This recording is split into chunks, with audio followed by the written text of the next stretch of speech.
This is Threads of Hope, and today we're talking about this case that has truly stumped a lot of people and a family who is still demanding answers. This is Exposing the Truth, the Ellen Greenberg story. So, we're going to take a deep dive into a case that has haunted Philadelphia for over a decade. The mysterious death of 27-year-old schoolteacher Ellen Greenberg. 20 stab wounds, 10 of which were in her back, yet was ruled a suicide. It was January 6, 2011. A snowstorm blankets Philadelphia. Ellen, who is a first-grade teacher, is found dead in her kitchen by her fiancé, Sam Goldberg. 20 stab wounds, a knife still in her chest. Police quickly rule it a suicide, but her parents, Josh and Sandy Greenberg, say something is terribly wrong. After police clear the scene, Goldberg's uncle, James Schwartzman, who is also a Philadelphia judge, goes into Ellen's apartment, removes electronics, and removes computers. Judge James claims police gave him permission. The Greenbergs say this destroyed the chain of custody and tainted evidence since day one. The apartment was cleaned by the crime scene crew before police returned with a search warrant. The knife was never fingerprinted, aluminum was never used, and a possible second weapon was never found. How can a scene be cleaned before it's fully investigated? Initially was ruled a homicide by the medical examiner. Ellen's case was changed to suicide briefly after a closed-door meeting with the police. So originally was ruled as a homicide, but behind closed doors, behind the parents' back, there was a meeting between the medical examiner and the police. Once that meeting was adjourned, the medical examiner came out into the media, didn't even tell the parents, came out into the media and said, "We changed it from homicide to suicide. We truly believe Ellen Greenberg committed suicide." 20 stab wounds and you say it's suicide? Come on now. This sounds like a cover-up. Sounds like a cover-up. Sam Goldberg's uncle, who is a judge, removes electronics and computers from the crime scene, and no one's questioning nothing besides her parents, and they're fighting. They're fighting hard. Every day they're fighting for justice for Ellen Greenberg. And what is Philadelphia doing? They're turning a blind eye. This will not end. We will fight for the truth and expose everybody who is involved. No new evidence, no clear reason, but the ruling was just simply changed. Bruises, 11 bruises, different healing stages, 20 stab wounds total, 10 of which were in the back, but yet still a suicide. The Greenbergs have fought for 14 years to have Ellen's cause of death changed. Their appeal reached the Pennsylvania Supreme Court, which will decide if parents can challenge a suicide ruling with evidence suggests foul play. This change could set a major legal precedent for future victims. Ellen's parents say key evidence is still being withheld: her journal, glasses, boots, and more. A surveillance footage shows a man seen nervously bouncing around in the lobby, but remains unidentified. Why have these leads never been pursued? Who is covering up what? Sandy Greenberg, sometimes people want to just give up, but I can't. This is our mission. because it's so wrong and it's so unjust. This is what Sandy Greenberg, Ellen Greenberg's mother, had said.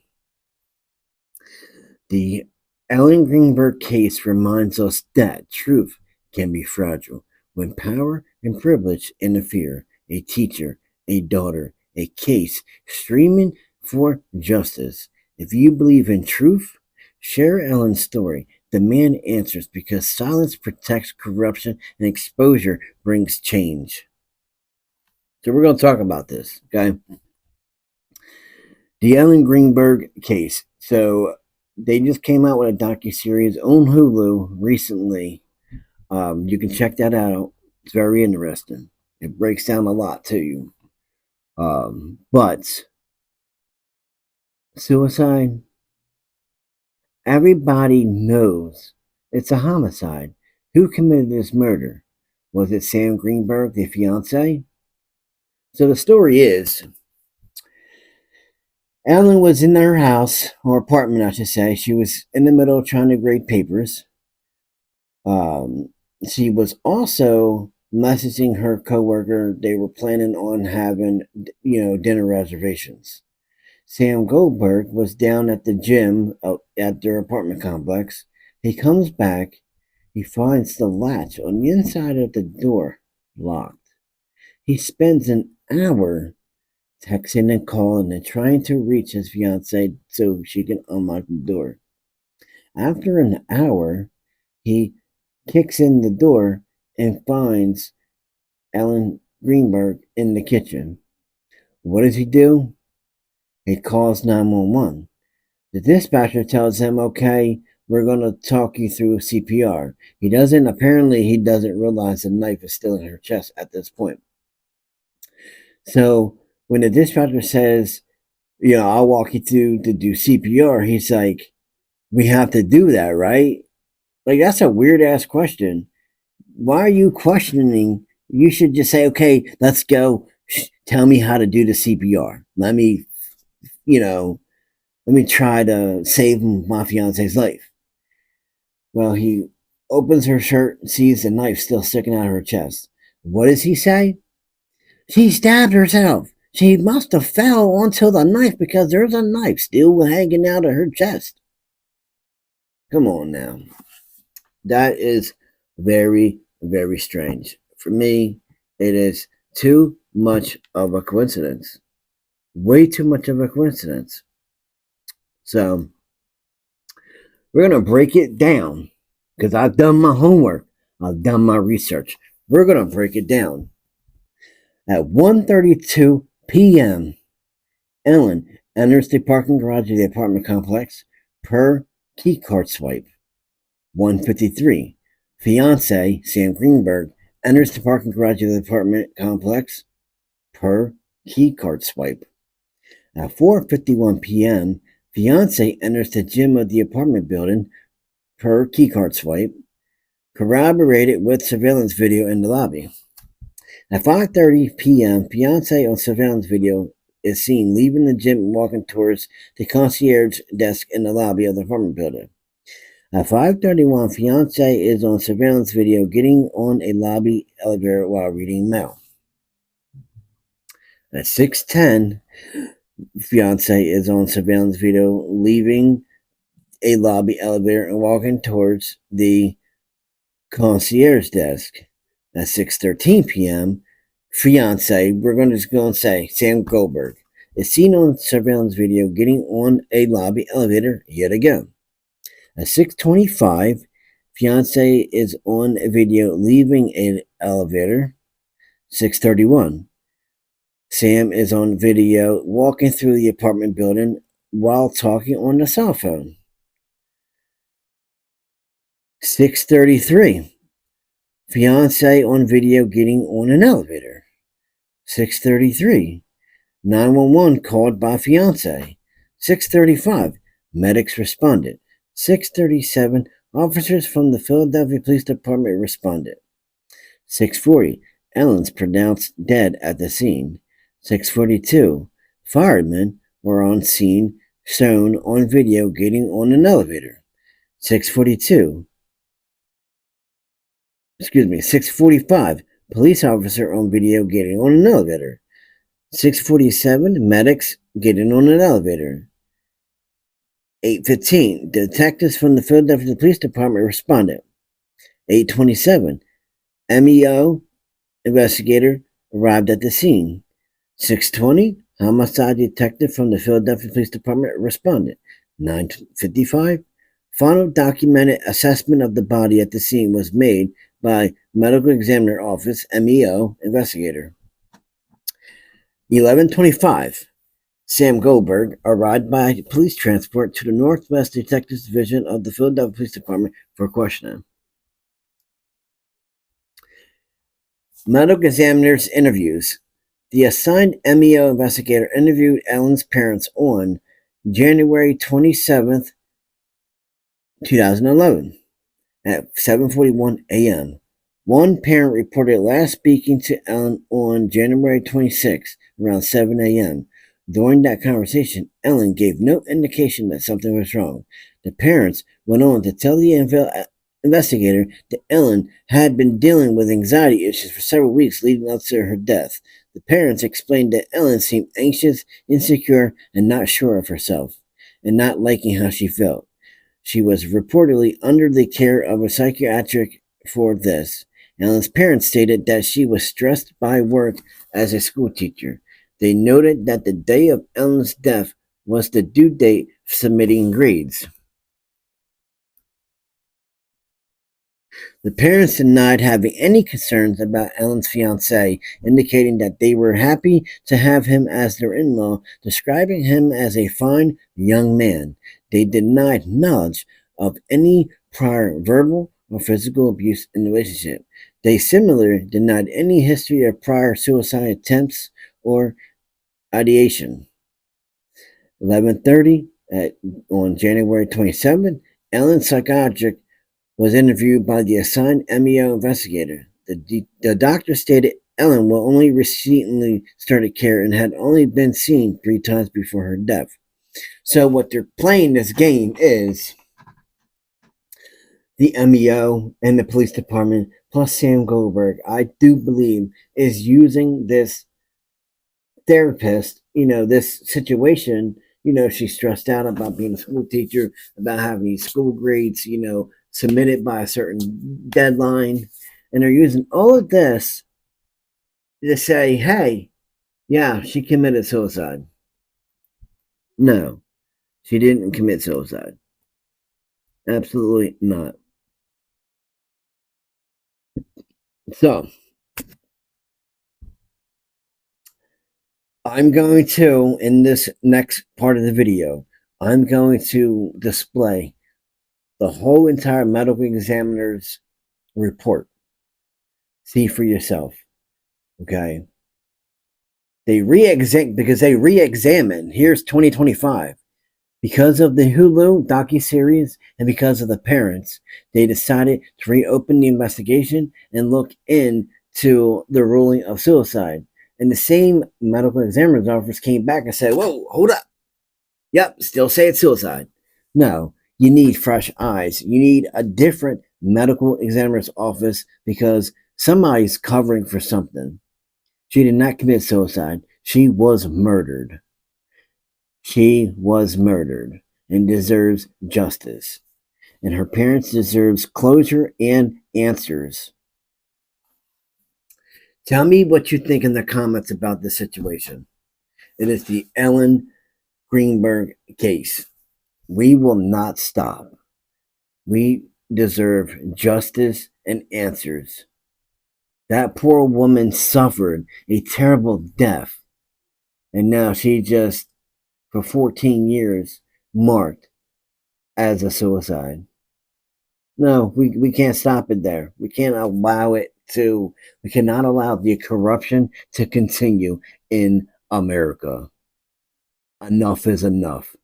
It's time to speak up. It's time to rise. Enough is enough. The truth will be exposed. That is the goal. Sorry. This is just, it's sickening. It's sad. to spend 14 years without having the proper answers. They know something's wrong, but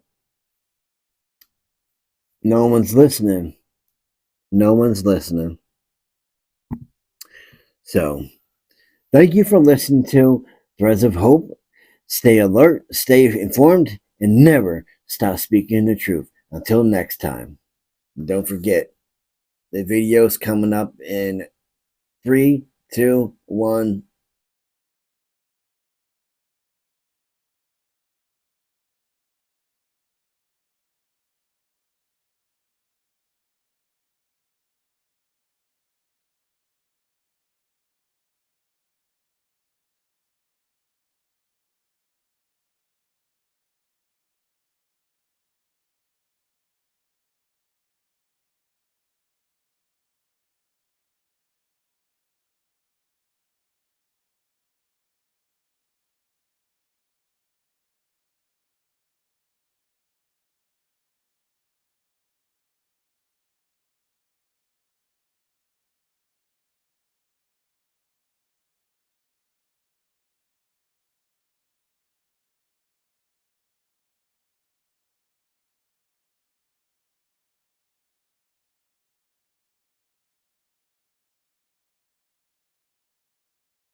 Okay, I'm trying not to.